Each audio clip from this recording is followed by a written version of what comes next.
ఉన్నటువంటి పండితులు అందరూ కూడా ఈ ప్రాంగణంలో ఉండడం, వేదోక్తమైనటువంటి విధానంగా, మంత్రోక్తమైనటువంటి విధానంగా, అత్యద్భుతంగా మనకు శాస్త్రంలో ఏవైతే చెప్పారో ఆ విధానంగా ఆ అమ్మలగన్న అమ్మ అయినటువంటి మహాకాళి, మహాలక్ష్మి, మహాసరస్వతి స్వరూపిణైనటువంటి జగన్మాతను ఆరాధిస్తూ ఉన్నాం.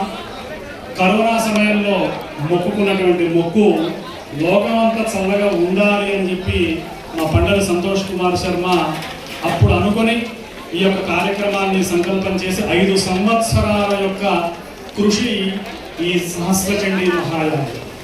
1 సంవత్సరం నుండి ఈ సమిధలు కానివ్వండి, ఆజ్యం కానివ్వండి, బ్రాహ్మణోత్తములు కానివ్వండి, దీనికి పూర్వాంగంగా చేయవలసినటువంటి విధులు ఏవైతే ఉన్నాయో అవన్నీ కూడా మా నామభద్ర క్షేత్రంలో చక్కగా చేసి ఇంతమంది గణేష్ ఘనపాఠి గారు, సూర్యనారాయణ ఘనపాఠి గారు, ఇట్లా మా గోవింద మహారాజు గారు అందరిని సమన్వయం చేస్తూ ఉంటారు. ఆయన చంద్రశేఖర శర్మ గారు అందరూ వేదోక్తమైనటువంటి విధానంతో మా మట్టపల్లి లక్ష్మీ నరసింహస్వామి దేవస్థానం నుండి కూడా దేవస్థాన పురోహితుల బ్రహ్మశ్రీ మార్తి లక్ష్మీ నరసింహమూర్తి గారు ఇచ్చేశారు. అట్లా అనేక మంది ఇక్కడ కలిస్తేనే ఆ అమ్మవారు చిదగ్నిగుండ సంభూత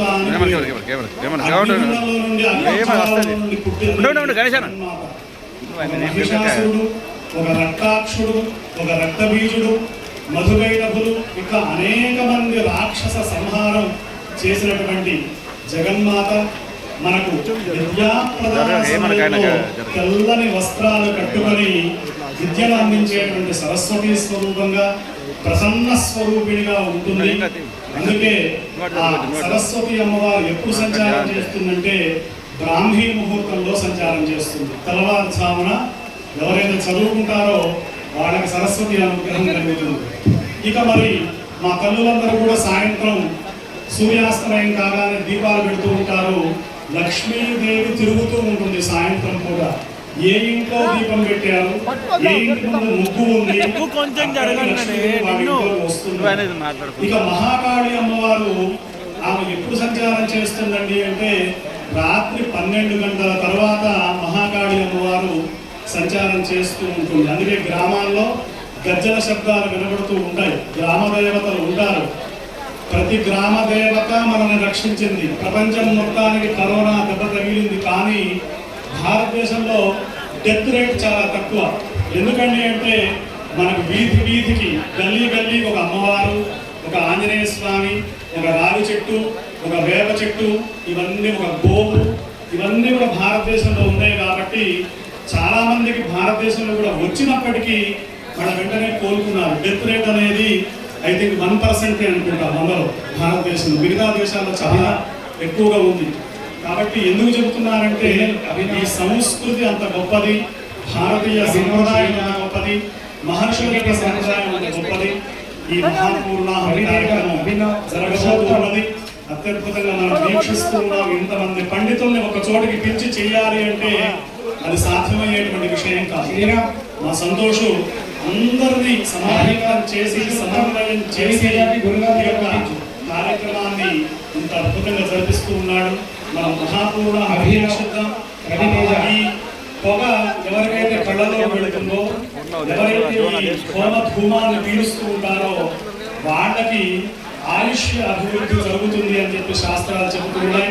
కాబట్టి తాత్కాలికంగా నాకు కూడా కొంచెం కళ్ళకి మన పుడుతూనే ఉన్నాం, అందరం కూడా మనం పుడుతూనే ఉన్నాం. కానీ ఇది ఎవరైతే పీలుస్తారో వాళ్ళకి శారీరకమైనటువంటి తొలగి ఆ మహాకాళి అమ్మవారి యొక్క అనుగ్రహం పరిపూర్ణంగా కలుగుతుంది అని చెప్పడంలో ఏమాత్రం కూడా సందేహం లేదు.